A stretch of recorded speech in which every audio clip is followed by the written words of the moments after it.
자, 여러분. 현재 원피스 세계에서 루피가 엄청나게 극적으로 새로운 사황으로 등극한 이후 사보는 본의 아니게 전 세계 수많은 사람들의 존경을 받는 인물이 되었습니다. 그가 직접 계획한 것이 아닌 마리조아 공격 사건 때문이었죠. 언론은 사보가 코브라 국왕을 공격하여 살해했다고 보도했고 코브라 국왕의 시신 옆에 서 있는 사보의 사진까지 공개했습니다. 특히 가십 기사들은 이 충격적인 소식을 대서특필하며 살해당한 인물이 세계 정부를 설립한 120개 창립국의 군주였다는 점을 강조했습니다. 이로 인해 사보는 혁명의 불꽃으로 거듭나게 되었습니다. 마리조아 침투의 원래 목적은 쿠마를 구하고 노예들을 해방시키는 것이었습니다. 이는 정부에 대한 불만을 공유했던 후지토라 대장과 이미 공모한 것으로 보였죠. 도플라밍고가 칠무회로 인정받은 사건에 후지토라는 동의하지 않았으니까요. 해군과 혁명군의 협력은 미래의 강력한 동맹으로 이어져 시대를 변화시킬 새로운 길을 열고 있습니다. 중력을 조종하는 악마의 열매 능력자인 후지토라가 매우 중요한 역할을 했습니다. 이 모든 것은 재앙이었지만 사보는 본의 아니게 불씨를 당겼고 이는 동시에 드래곤이 마리조아를 공격할 절호의 기회가 되었습니다. 현재 성지 마리조아는 맹렬히 불타고 있습니다. 이무는 성지 기사단을 즉시 소집하라고 명령했고 그는 거인의 몸에 빙의하여 그들을 악마로 만들었습니다. 이 악마화가 얼마나 지속되는지는 불확실하지만 이무는 마리조아의 재앙을 서둘러 해결해야 하므로 더 이상 지체할 시간이 없을 겁니다. 그렇다면 성지방화는 사보가 혁명군 기지로 돌아온 후 총사령관 드래곤의 명령을 받은 것일까요? 지금 이 순간 사보의 힘은 사황들과도 어깨를 나란히 할 만합니다. 비록 사보가 원했던 것은 아니지만 시류의 바람을 어찌 거스를 수 있겠습니까? 이번 영상에서 우리는 오황사보에 대해 더 자세히 이야기해 볼 것입니다. 여러분. 사보에 대한 모든 이야기는 해군 조사국의 코비가 아카이누에게 이 모든 사건이 사보와 관련되어 있다고 보고하면서 시작된 1054화에서 비롯됩니다. 전 세계의 모든 8개 반란 왕국은 자국으로 돌아가던 중 자신들의 왕을 전복시키는 혁명을 일으키도록 선동되었습니다. 마치 사보를 신처럼 숭배하며 그의 전설이 점점 더 널리 퍼지는 것처럼 보였죠. 그의 영향력은 혁명군의 총사령관인 드래곤보다도 강력하다고 말할 수 있습니다. 그 순간 사람들은 사보를 염제라고 불렀습니다. 사람들은 또한 사보를 완호해서 사황 카이도와 빅맘을 전복시킨 후 사황 루피의 형으로도 알고 있습니다. 그의 영향력은 해적들마저 사보를 존경할 정도였고 아카이누는 사보에게 공식적으로 대응하겠다고 선언하기에 이르렀습니다. 사보는 사실 혁명군의 참모총장으로 드래곤 다음으로 넘버 2입니다.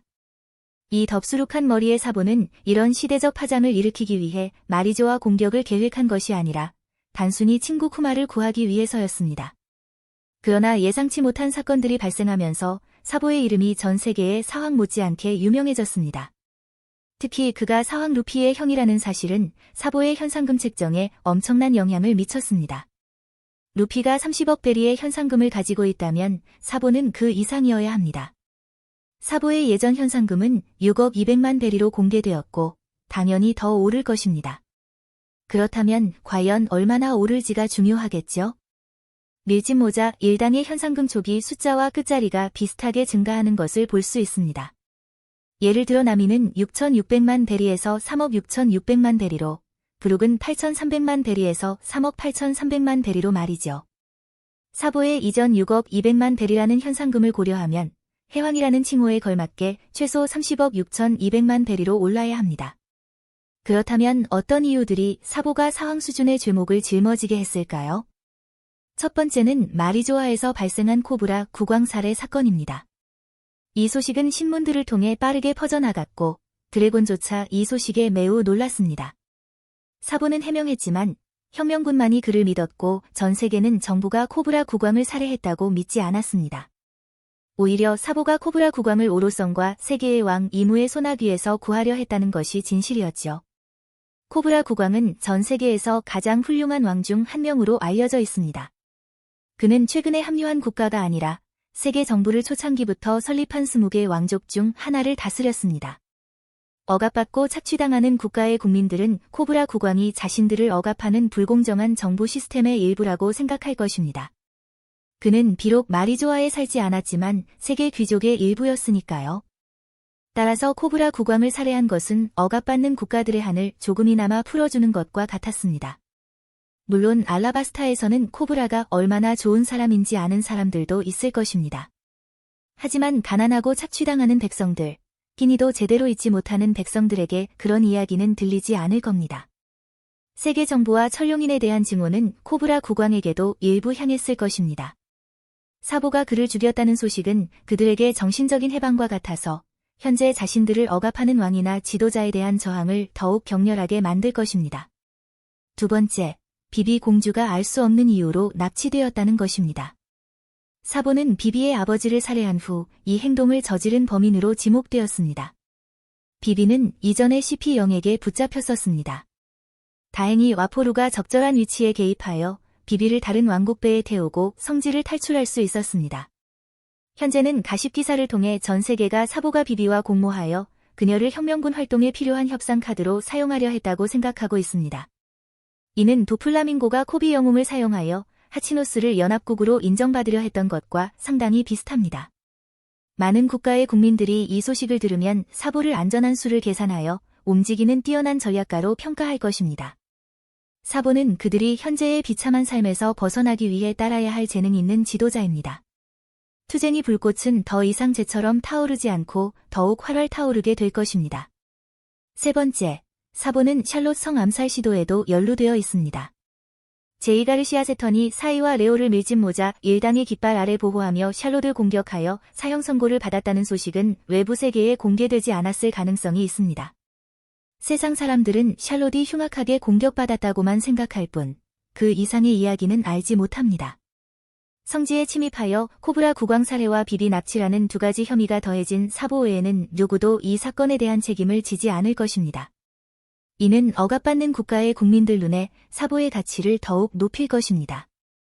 아마 그들은 루피가 샬롯에게 날린 주먹도 기억할 것입니다. 그들은 이 형제들이 천룡인을 두려워하지 않는다고 생각할 것입니다. 사보의 기치 아래 반란의 정신은 더욱 고취될 것이며 더 이상 그 빌어먹을 녀석들을 두려워하지 않을 것입니다. 사보의 사진은 광장에 거대하게 세워져 그를 혁명의 불꽃을 가져온 사람, 염제라는 이름으로 숭배하는 국가의 상징이 되었습니다. 이 사진은 아마존 릴리에 걸린 루피의 사진보다도 더 큰 영향력을 가질 것입니다. 일반적으로 사람들은 자신의 우상을 보면 최대한 우상을 본받으려 노력하고 자극을 받습니다. 때로는 사보의 사진을 비닐봉지에 넣어 판매하기도 하죠. 이미 8개 국가가 사보가 제시한 길을 따랐습니다. 그들은 레베리에서 돌아온 후 왕실군에 저항하고 왕들을 전복시켜 붙잡았습니다. 8개 국가는 매우 인상적인 숫자이며 이 상황이 통제되지 않으면 더 확산될 것입니다. 때로는 제가 사보를 이 시대의 오황으로 만든다는 말에 믿지 못할 수도 있습니다. 그의 영향력이 혁명군 총사령관인 드래곤보다도 훨씬 광범위하다는 것을 고려하면 말이죠.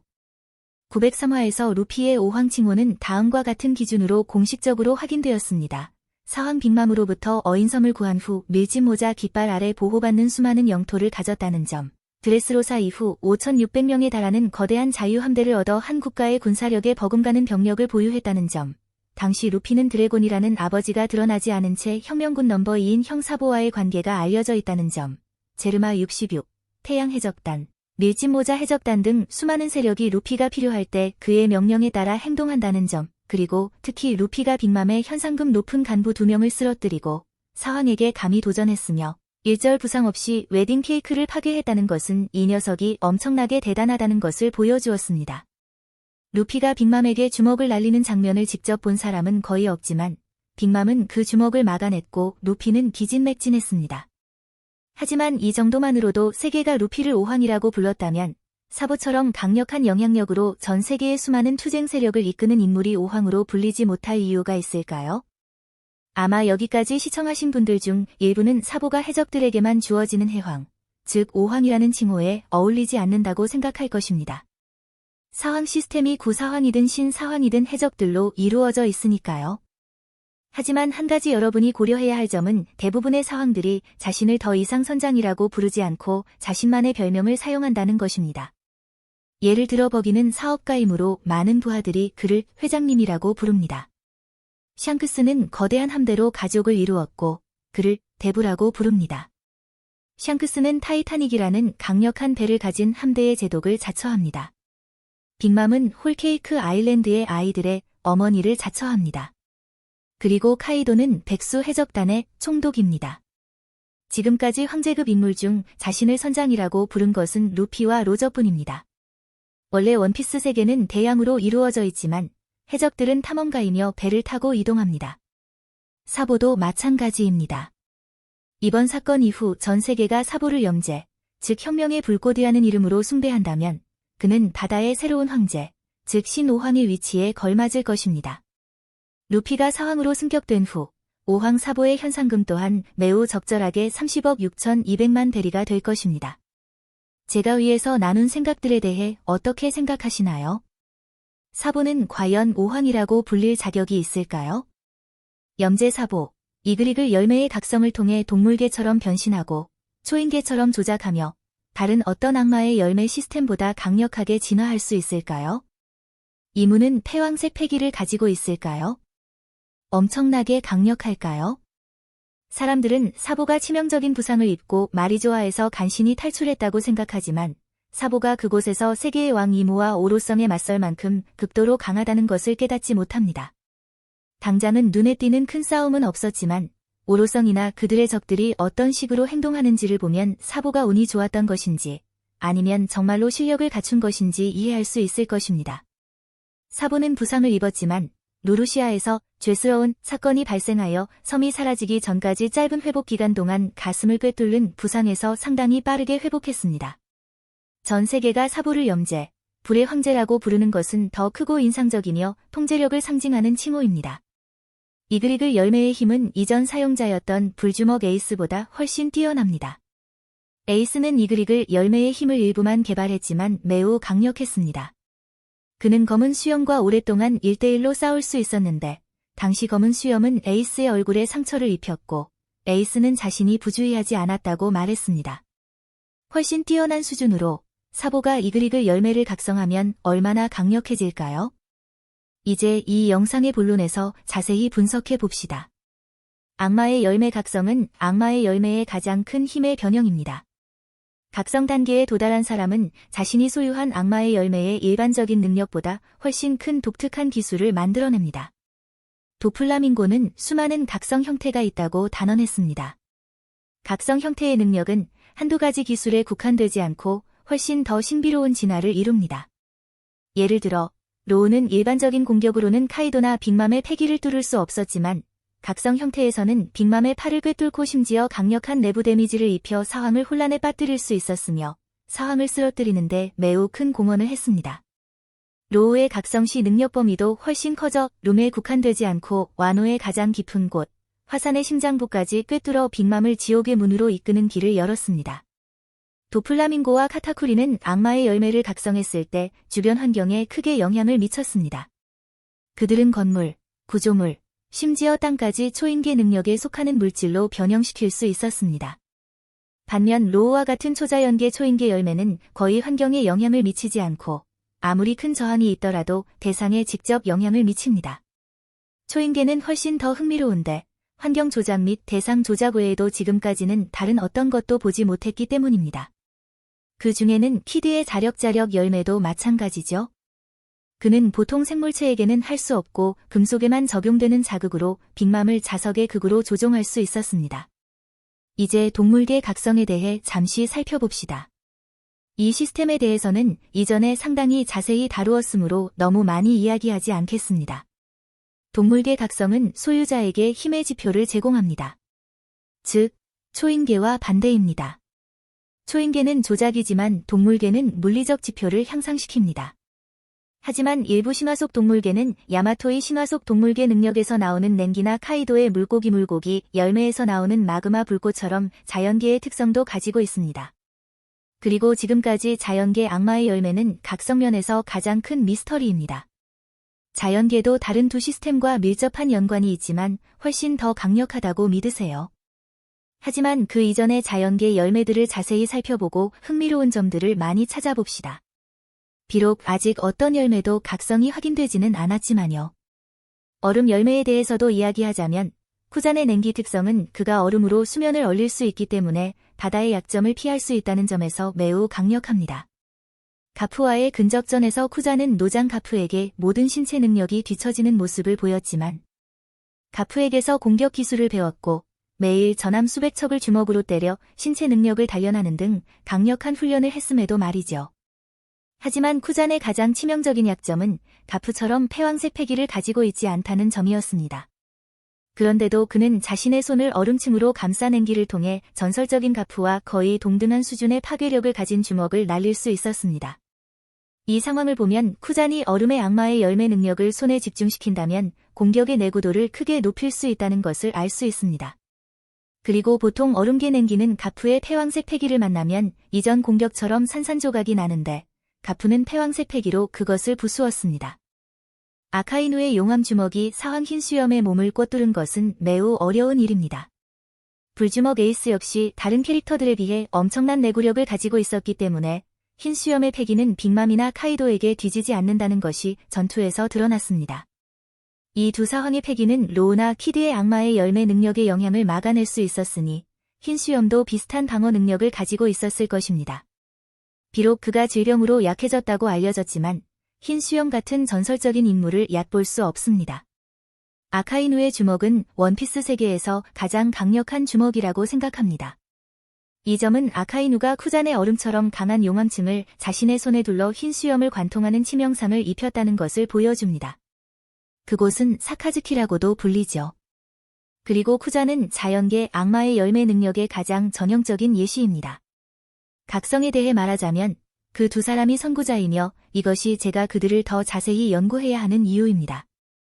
자연계 악마의 열매는 일반적인 물리 공격의 무적일 뿐만 아니라 소유자의 힘 수준에 따라 패기를 능가할 수도 있습니다. 가장 전형적인 예시는 마르코가 아카이누의 몸에 패기를 사용하여 공격했지만 그가 어떤 비밀스러운 힘을 가지고 있어 손상되지 않았다는 것입니다. 이것은 그의 몸에 맞아 마그마가 흘러나오게 만든 일격입니다. 여러분, 그가 견문색 패기로 피한 것이 아닙니다. 애니메이션이나 만화를 보면 그의 몸에서 관성으로 튀어나온 마그마의 양을 볼 수 있을 것입니다. 저는 그것이 자연계 악마의 열매 각성 단계의 일부이며 성지 기사단에서 보았던 것과 같이 일반적인 공격을 무적으로 만드는 능력이라고 믿습니다. 그들의 몸이 패기로 공격받아 산산조각이 나도 자연계처럼 재생되는 것은 우연이 아닙니다. 피자루 역시 아프에게 음파로 몸이 분리되었을 때 쉽게 다시 합쳐졌습니다. 거의 불멸의 회복력이죠. 그래서 저는 성지기사단이 마법진에서 어둠의 힘을 받았을 때 자연계 악마의 열매 각성과 동등한 불멸을 부여받았다고 생각합니다. 그러나 가프는 패왕색 패기만이 이 불멸의 존재들을 치료하는 약이라고 밝혔습니다.